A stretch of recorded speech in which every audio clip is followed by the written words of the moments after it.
They say winning ain't everything. Well, we don't have them type conversations over here, man. Had that conversation with the losers. We trying to win at everything we do. Even in the loss, we don't see defeat. We see a lesson learned. Straight up.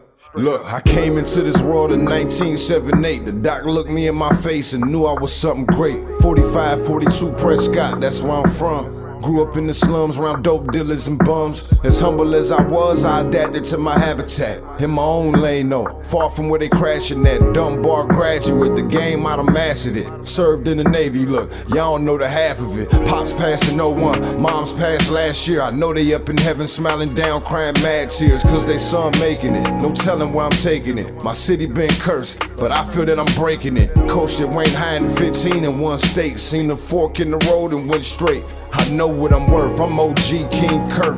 Brooklyn Nets gaming crew legend, let's work. Hey, welcome to the OG2CENTS podcast. I'm your host, OG King CURT. Want to thank each and every one of you who tune in every Sunday. We truly appreciate it. If you're watching on YouTube, make sure you hit that subscribe button, like, comment, and share. Give us a 5-star rating on Apple Podcasts, helps us out a lot. Links are in the description for all available streaming platforms. Let's make sure we continue to speak up against any forms of social injustice and racism. And this episode is brought to you by Zenni Blocks. Make sure to armor your eyes with Zenni Blocks virtual clear blue blockers.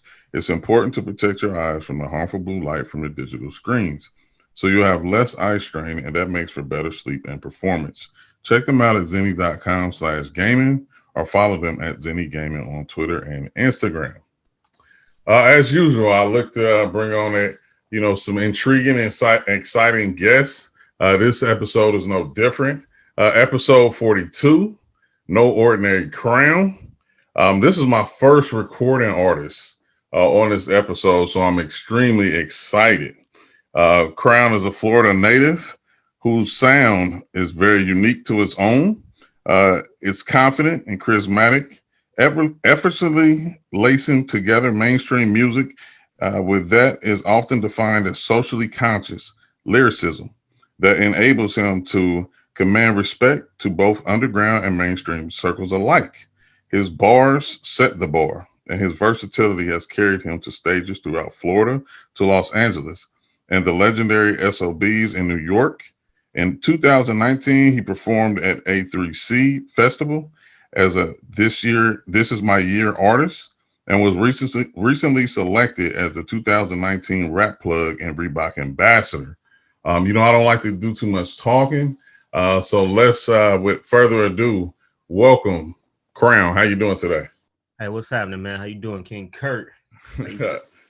I'm excited, man. I listened. We're gonna talk about it later in this episode, but the new project is fire. Two things that I think about when I listen to music: one, does it make me think, and two, does it move me in any type of way? And we 2 for 2 on that. So Okay. getting right into it. I want you to tell your story and how you got to where you are today. Okay. Well, I'm from Daytona Beach, Florida. Again, my name is Crown for those who may not know me. I started out rapping and doing music really young, man. You know, I'm a 90s baby. So like most 90s babies, we were heavily influenced by hip hop, pop culture, sports culture, even gaming culture, from, really growing up with the Michael Jacksons, the Michael Jordans, the Tupacs, the Biggies, the Sega Genesis, the Nintendo, and so forth. I'm a kid of the culture. Started my skills young, knew that I wanted to rap really, really young. I'm talking like 4 or 5 years old, like learning how to write and writing rhymes at the same time. Was influenced by the movie House Party. Kind of picked up that skill set and just practiced and sharpened my skills all the way until, I was old enough to really like record, started recording around 17 officially. Jumped out that water, man. Went to college in Miami, wrote some songs for Sean Kingston and Brooke Hogan and Kobe Adonis. Was placed on a couple records. Left that, went to Atlanta to further pursue my dreams. Was able to sit up under a few different writing camps and performance companies and groups, as well as dropping my own music. And you know, they say it takes 10 years to put in your 10,000 hours, you know, to be on your journey. And I recently completed my 10,000 hours, so it's no surprise that things are kind of opening up for me. But like I say, Daytona Beach is a small city, so I've had to travel outside of my home to really expand my brand, you know what I'm saying, and build my skill set. Constantly just going from city to city. I've lived a little bit of everywhere. Didn't really come from too much opportunity, but I've always been a firm believer of creating an opportunity that you don't have. So that's a little bit about me.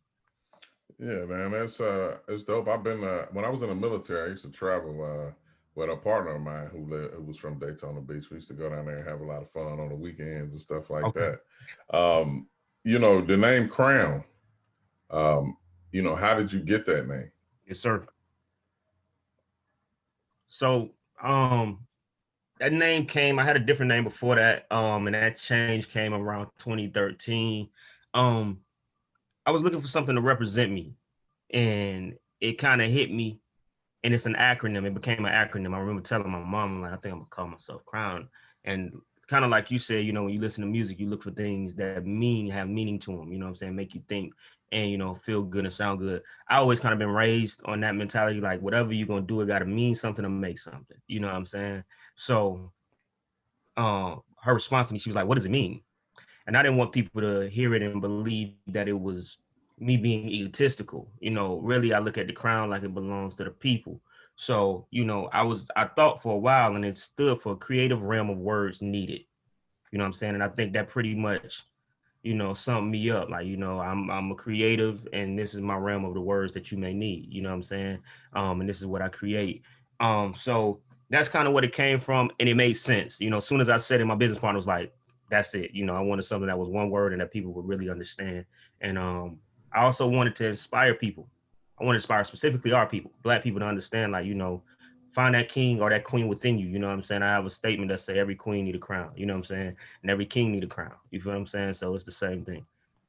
Nah, that's dope. I like that. I mean, I consider myself a creative as well. And so I'm and see it's different for me as like I get excited off of other people's creativity too, because I always be like, man, why I didn't think of that? Or like, you know, that's dope. Like I like concepts and meaning. Yeah. Far musically, Mhm. who have been some of your inspirations? Um, man, I would say everybody, to be honest with you, because I listen to a little bit of everything. But if I could specify, um, Outkast, of course, I'm a Dungeon family baby. You know what I'm saying? Andre to the core. Jay-Z. I could kind of, you know, as we go on, I'll break down like the specifics of why these individual people mean a lot to me. Um, Marvin Gaye, Michael Jackson, Berry Gordy, Pac Big, of course, Nas, the greats, you know, the greats, the legendaries, Wayne's, T.I.'s, and, you know, Stevie Wonders, you know, many people, many people, Paul McCartney's, just industry. Like I'm a student before I'm anything else. Like, you know, and I gotta stress that a lot, because I think a lot of people, when they think that music is just something that you can just stumble upon and be great at. Nah, you gotta be a student. And I, you know, and I was always raised to study everything. So, you know, I would literally have to say the whole entertainment industry. Nah, I get that, and for most, and I'm gonna have it heavily encouraged. But when they listen to your music, you can feel a lot of the artists that you mentioned. I mean, in one way or another. The one thing that I like about it, and I like I said, and I'm not just saying this because he's on my show, but if you listen to his music, and especially if you listen to this new project, I like the fact that you know an artist can paint different pictures, you know, with the same brush. And a Right. lot of people don't always respect that. I don't need to hear the same thing all the time from a specific artist. Like I like to hear creativity and differences. So I can hear all of that. I mean, and kind of going into that with everybody you mentioned and some of your inspirations. Um, you know, what category would you put yourself under? Because I mean, you check a lot of boxes with your music. So Yeah, where would you put yourself? I think I think at its core, it's hip hop. You know, it's rap, it's hip hop. That's my skill set. A lot of the other things I experiment with, I will never call myself a singer because I have such high regards for singers. Like when I think of a singer, I think of Luther. You know what I'm saying? I think of Patty and Whitney and all these type of people. So you know, my roots are in hip hop. If we gotta categorize it, but I do think music is changing right now. And you know, and it's kind of crazy to go back to the Outkast thing. I was telling someone yesterday. Outkast, the album Stankonia really shifted music. And if you really want to be honest, that's the album that music is the most duplicated, like most replicated right now. Like music sounds a lot like that Stankonia album. And that was the first album that blended all of these sounds with pop, rock, funk, and hip hop. You know what I'm saying? It took all these genres and made them one. And I think that's kind of, I don't know what we're gonna call that genre. Maybe we call it Stankonia. I don't know what it is, but that's what music sounds like today to me. A lot of people are just blending sounds. So it's kind of hard. We don't really have a real title for it. And I think that's one of the biggest issues, you know, with the Grammys is that they don't know where to actually place this music where it needs to be. But it's something different that's brewing right now. So it's hard for me to say clear cut, but hip hop. Hip hop. Now, the project that I've been talking about up until this point is We Still Don't Know, which has been looked at as the answer as his answer to Marvin Gaye's What's Going On. You know, this music project touches on many 2020 themes like entrepreneurship, social media addiction, the battle of sexes, police brutality, racial injustice, and depression. And man, when I tell you this, like from the opening of the album all the way to the end, like you touch on every single one of these themes that's, you know, been 2020. I mean, and really, I mean, I'm sure like you probably agree, this is 2020 and below, and hopefully not beyond. I mean, there's a lot of these things have been going on, but it's been to the forefront this year with everything that's going on. But I mean, let's expand on this. You know, I heard the LP at the party. That was the first track that I heard. You know, Justin had sent he had DM'd it to me. I listened to Love, man. That's like my vibe 24/7. Like, you know, real smooth, you know, laid back. I mean, every one of your songs has a message in it. I mean, so that goes without saying, but just the whole vibe was dope. Let's talk about it, man. We Still Don't Know. You know, some of your favorite tracks, a lot of the inspiration for the tracks. You know, let's talk about it. Yeah, man, We Still Don't Know. So first and foremost, man, I say this: I wasn't planning to do an album this year. You know, that album kind of just came, and you know, the music that I had been working on prior to that was, we probably get into a little bit next year, was more centered around, you know, the progression, you know, but 2020 slowed everything down. And in the midst of that, you know, we started working on this project, and these records just came out. Each week, my record changes, you know what I'm saying?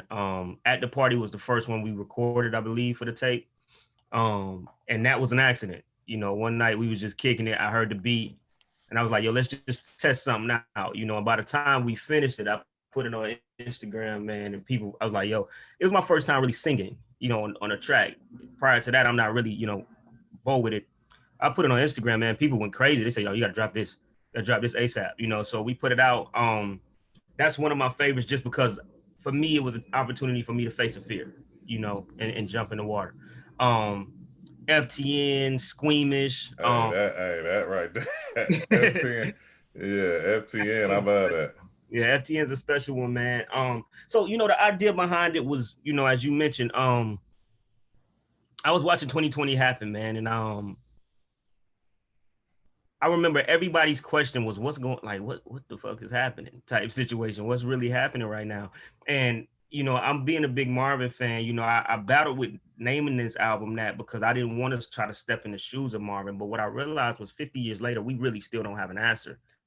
And what's crazy about how relevant his album was at that time and how relevant it still is today is that there's a whole nother component to it now.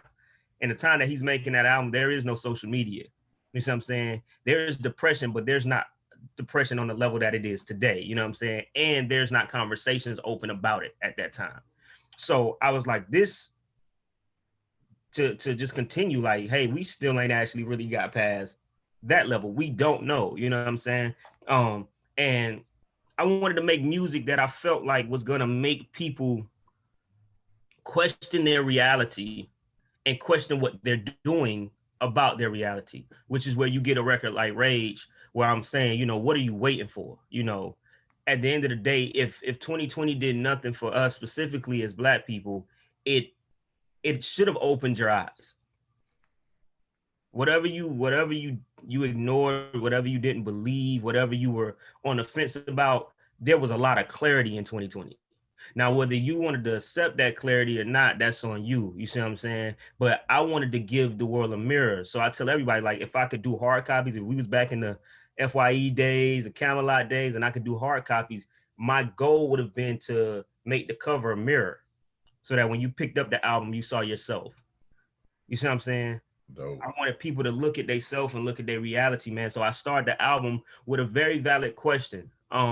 If the master and the slave pray to the same God, who does God listen to? You know, I think that's centered around the fact that on both sides of the fence, who oppressor or slave, they both believe that God is working on their behalf. Hey, I got slaves. I need my crops to be to be maintained, and I need this to happen at a certain time. I need everything to work well for my enterprise.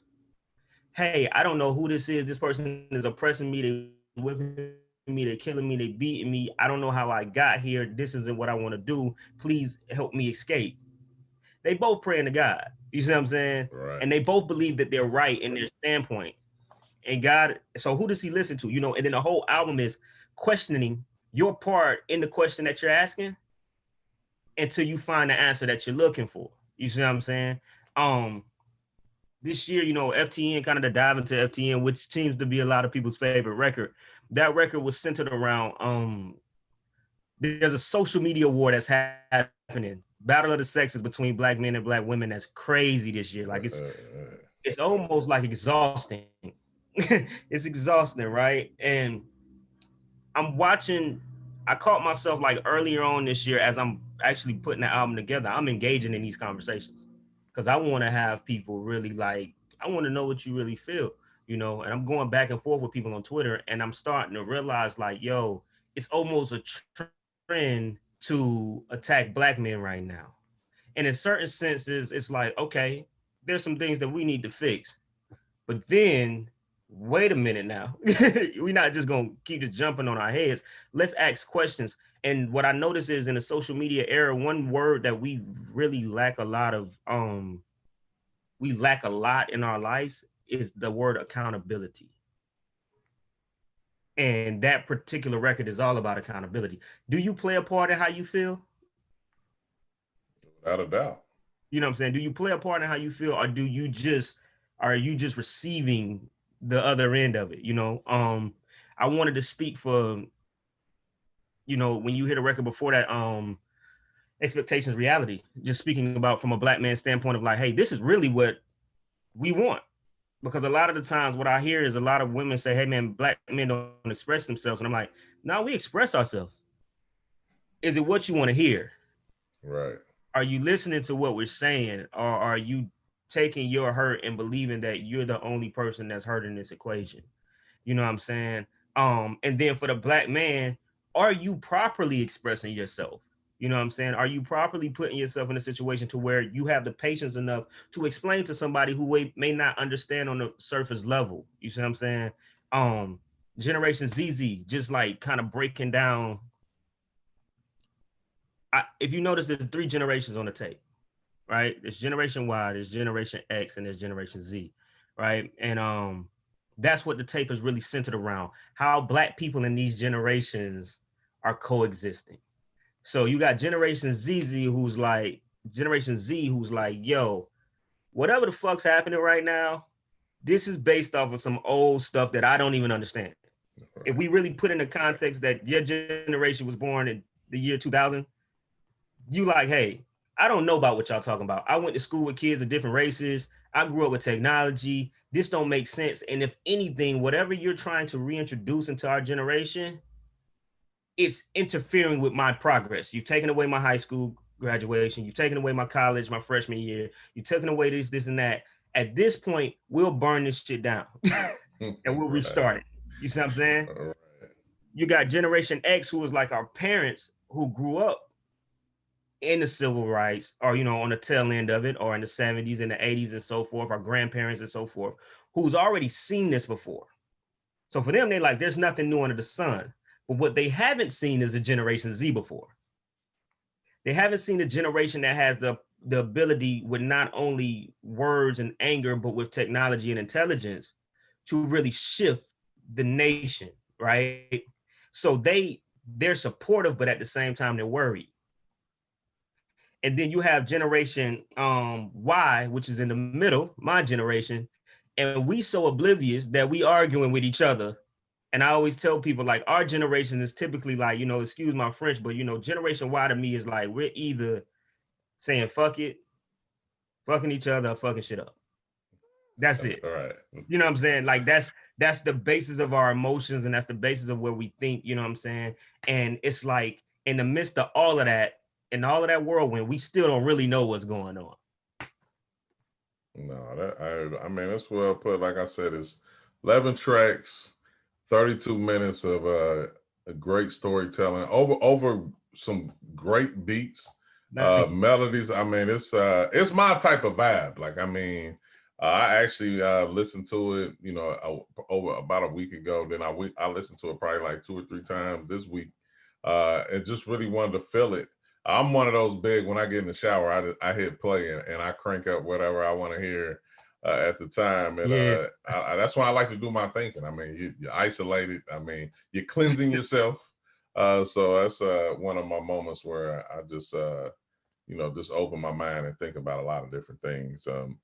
You know, who are some artists that you have collaborated with, and who are some that you hope to collaborate with soon? Okay. I really kind of like do a lot of the music solo, but like a lot of my peers, you know, I've collaborated with on this album. Kaylin was featured on this album. She's a dope artist out of Miami, Florida, up and coming. Follow her on Instagram at Kaylin Music. There were let me see, who else did I have on this album? I think this one was mostly me. But typically, like I LT Terra, Smook the Madman, Castle Calhoun, all of these type of artists that I've known around the way, that I've built with throughout the years. Just on a Florida tip, you know. From a writing standpoint, as I mentioned before, you know, I did some writing for a couple artists, Sean Kingston being one of them, and a few things of that nature. But as far as in the game, my hope is that in the next year or two, I can collaborate with the likes of someone like I want to actually touch into a lot of different worlds. So I would love to collaborate with a 21 Savage. I would like to collaborate with a JID. I would love to collaborate with the with a J. Cole, a Drake, you know what I'm saying, a Kodak, any of these guys, you know, in the game. Some international artists, some pop artists. My plan is, once I crack through this door, I'm touching everybody. That's my goal. I can dig that. I mean, the one thing I like about like listening to your music is sometimes, like, if you just listening to the music and not really like paying attention to the sound or anything, you won't even know. Like, you switch it up. Like, you don't sound the same on every track. And I think that's unique. Everybody doesn't have the ability to do that. You see a lot of artists, especially in hip hop. It doesn't matter if they're doing a feature. It don't matter if they're doing an R&B track or just a regular. It may be trap or whatever. They sound the same on each and every one of them. And it's no knock to that or no flaw or anything, but I just think it shows your depth and your talent. So, like, that's what I appreciate. We come from that era, you know, like I do come from that era where, you know, you couldn't give nobody the same album twice. So that was my thing, you know. I won't let that die. The other thing that used to be, I mean, especially when I was growing up, it was no biting allowed. Like, fact. I mean, and I think, like I said, none of it's attacking or anything like that, but it's like pushing each other to create No, greatness each and every time we put the pen to the pad, or we put our mic to our mouth to the mic. Like, I mean, you pushing them to do something great every time, and not a duplicate of nothing else. Yeah, that's the culture, man. Like, I tell people all the time, I come from that era where they said if you said you could spit, they made you spit. Oh, you rap, bet, spit now. I come from that era of just like, I really used to battle. And I ain't talking about like you get the time to go home and write your rhymes about. No, whatever you got right now, go. You know what I'm saying? And I think, in order for us to get the quality up, there are certain things of a certain era that will be left behind, but the fundamentals can't be, completely erased. And I think we are getting to a space where, like, I see a lot of new rappers are incorporating the passion again. I see the Baby, I see Lil Baby, I see Meg, I see a lot of people who are picking up a pen and really conscious about some of the thing. And I think it can grow. It can really grow. It's shifting into something different, and I can't wait to be a part of it. Right. What's on Crown's playlist? Currently. Oh man, what's on my playlist, man? Let me see. What was I just listening to? I'm gonna pull out my phone and tell you. um, I've been on. I've been on. I was just listening to Problems Project last night, Cushion Coffee and Kush Volume 2, which was really dope. I like Sir's remix to Footsteps in the Dark. I'm a big Isley Brothers fan, one of my favorite groups of all time, and I'm very skeptical about cover records, and he killed that cover record, man. Shout out, Sir. I listen to a lot of older music, man. Like I say, I'm really a soul guy. I'm a soul 70s, 80s type of guy sometimes, or instrumentals. So outside of me really like working on my music, I'm probably just playing some cool stuff. But I'll be honest with you, man. After an album, dog, you typically try not to listen to too much of nothing. There's so much music playing. You be like, I don't want to hear nothing right now. Nah, that soul part, like I said, man, and I'm gonna keep reiterating this. We still don't know. It's soulful knowledge, and topics that we need to have these tough conversations, and we sometimes we need to hear some things that we don't want to hear. If and most of the time when you hear something and it hits you and it makes you feel a certain kind of way, we got something that needs to be solved. It's some type of issue or some type of problem that need to be handled. Now go ahead. Yeah, no, I was saying like that was the purpose of it, man. I don't know if you peeped on the album, the skits. What I keep getting a lot of compliments about is the skits. In between the songs. And what happened was, I was traveling around the country talking to people, and everybody was having the same conversation.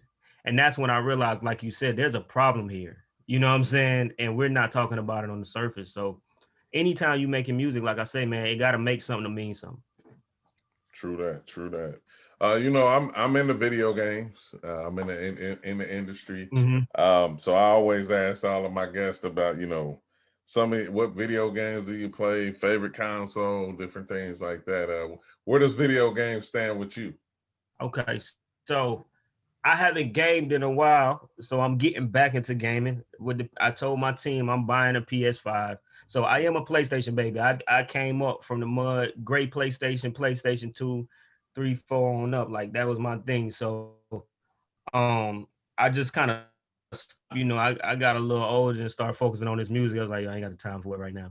But I'm jumping back in. I'm gonna jump back in on 2K. Give me like 3-4 months. I'm busting ass. It ain't no problems. You know what I'm saying? And we're gonna get busy. I like what the PS2 look like. And I definitely want to get into it, man. I've been seeing some of the graphics and it looks insane, man. So now that I got the time to really settle, that's my next thing. What's your favorite game though? Oh, I mean, hands down, it's 2K. Okay. I come from athletic roots, playing sports as a kid, playing basketball. Then I coached basketball, so and my kids play basketball. So it's always been a big part of my life. So 2K, hands down. Okay. Yeah. See, I grew up on the NBA Live, and then like around the switch to 2K, I played a long time. You know what I'm saying, with the 2K game, and I liked it. And then I fell off. So I know every year you fall off, it's a whole new world to step into. Hey, at this point of the show, it's a segment called OG Wants to Know. It's rapid fire questions. Just answer open and honestly as you wish. If you choose not to, that's fine too. But just something, just a little way for people to get to know more about you, other than the topic at hand. Okay. Biggest influence. Shit. Give me a second.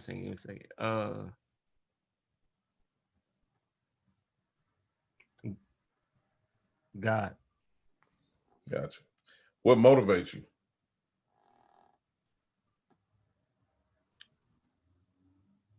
Helping people. Okay. Favorite video game of all time? That's crazy. GTA San Andreas, because my real name is CJ, so I feel like I was in the game. Favorite sports team? Ugh, that changes. All right. So to my core, I'm a Bulls fan. My dad from Chicago. I grew up with the Jordan era. Okay. That's to my core. But as far as like my team right now, and I don't know how we gonna do, but I've been rocking with the Warriors for a minute. Gotcha. Favorite athlete? All time. Uh, in general, like it could be current, all time. Oh, that's rough. Give me both. It's between Jordan and Kobe. Gotcha. Can't go wrong there. Favorite actor and actress? Oh shit. These are hard questions, my man. I like a lot of people. Favorite, I'm gonna have to go Denzel. Because he hold it down. Actress, I would have to say Nia Long. Okay. Celebrity crush? Nia Long. No. Let me see. Probably more recent.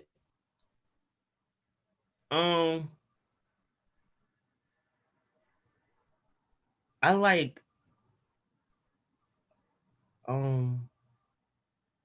Chloe from Chloe and Holly. Okay. I like Chloe. She cool. Okay. Favorite movie of all time? Oh shit, man, that's a hard one for real, bro. That's you know what? This isn't my favorite, but I'll say this one because it's a lot of favorites I got. Law Abiding Citizen. I think it's the most creative films I've ever seen in my life, and I love it. I'll watch it every time it comes on. Nah, that was a dope movie. Favorite artist and album of all time? Come on. Jesus Christ. I'm gonna have to say Outkast. This is really hard. I'm gonna say Outkast Aquemini, and that's not fair. But Oh man, albums put you in a mood and a place and time in your life and stuff like that. So I remember a lot of the Outkast albums. Like because man, there was some good times. Yeah, that's my core, man. Like you put Spodio Dopalicious on, man. It's a wrap. That's my theme. Hey, I remember I was in the military and I had a 78 Fleetwood. Ooh. All white, clean, burnt red leather interior, had the rims on it and everything. The chicks love that car. And I remember, and I used to be bumping like that was around the time that album came out. And boy, I used to get mad playing that. Yeah, for sure. I can only imagine. Where do you see where do you want to be in the next 10 years? Next 10 years, I would have liked to accomplish everything that I wanted to do in the music industry, which would be, I'll probably have most of my albums out. I'll probably be done with my album run. Whatever accolades, come with that. But I actually want to be in a place where my money is making money for me. Shop Open is a household brand. I got kids at that point. I'll probably have kids and be married, and then I'm just handling my business from that aspect. Like I really want to be at peace. I want to own some property, and really start probably molding the next entrepreneurs, molding the next mindset for the next generation. Okay. I mean, and talking about shop open, that's Yeah. your that's your company. Yeah. You know, you mind sharing about that to people who are thinking about starting their own company and owning, having some rights to their own things? Yeah, man. Shop open, man. That's what it's about. Freedom and opportunity, man. The freedom to do what you love and the opportunity to monetize it. Like I say, I'm generation Y, and millennials on up. I can be honest with you. Our goal was never to really work for nobody. We all had this fantasy that we was gonna be owners, and then life hits you, you gotta work, you gotta build up. But if anything, 2020 showed you that job security doesn't exist. So you have to own something, and for me, I'm a firm believer in teamwork. So what I did was I built a team of specialists, experts in their specific field, engineers, videographers, photographers, lawyers, etc. And they all had individual LLCs. And I understood that in the process of everybody being an entrepreneur, what can happen is you can oversaturate the market, because if everybody's selling, nobody's buying. You see what I'm saying? So I wanted to use Shop Open as a stamp to highlight what was creative, what was innovative, and what was, of quality and of standard, and it started as something from a very simple problem. I was broke. that was the problem. You see what I'm saying? And I started realizing that I was giving out content, some of this music that you've spoken of, and these things for free, because at this time, that's how the game worked. You're giving mixtapes out trying to get on, but it's not making something. So, if it don't mean nothing to make nothing, then you ain't doing it right. So I had to realize, like, hey man, this isn't free. This is quality. This is great work. The shop is open, and people recognized it. They ran with the brand. They loved it. And we've been growing, if you like to check out any of our merch, www.shopforeveropen.com. We got a special going on for Black Friday. I don't know if this will air in that time, but we may extend it for the rest of the year, $35 hoodies the whole year. And then follow us on Instagram at Shop Forever Open. We're always highlighting businesses in our stories and on our page. So if you are a business, if you are an entrepreneur, you have something that you're working on and you would like to be featured, follow us at shopforeveropen.com. And Okay, cool. Yeah, and now this is the close. I'm gonna leave with some 2 or 3 part questions. What advice would you give to any up and coming artists and in the game today? And then also, why should people listen to Crown? Okay. The advice, I'll take that first. Find what you love. Find what you love and develop, study, and dive into your craft. Find what you love and dive into your craft. Remain open-minded, because in the process of diving in that craft, you may find another path. Oh, that's a bar. I wasn't trying to rap, but you may find another route. And man, resilience is key in this business. That's it, bro. Like in any business, but specifically in this business, I think entertainment is probably the most tested industry, because there's no clear roadmap to success here. Any other industry, there's a roadmap. There's no roadmap in entertainment. So remain resilient, remain open-minded, man. And there's 1,000 ways to skin a cat, man. You may not be the one on the camera. You know what I'm saying? You may be the person behind the camera. It doesn't mean that you can't be effective. You can't be successful. Why people should listen to Crown? You shouldn't. You shouldn't listen to Crown. If you choose to listen to Crown, listen with an open mind and understand that I'm typically just a philosopher, and these are just my perspective of what's going on. Challenge it, throw it up against the wall, see if it sticks, see if it doesn't. You know what I'm saying? I don't know everything. I just speak on what I see, and I'm asking questions just like you. I like that. Like that. Perfect close to this episode, man. I want to thank you for coming on. I want, big shout out to Justin for connecting us and making this happen.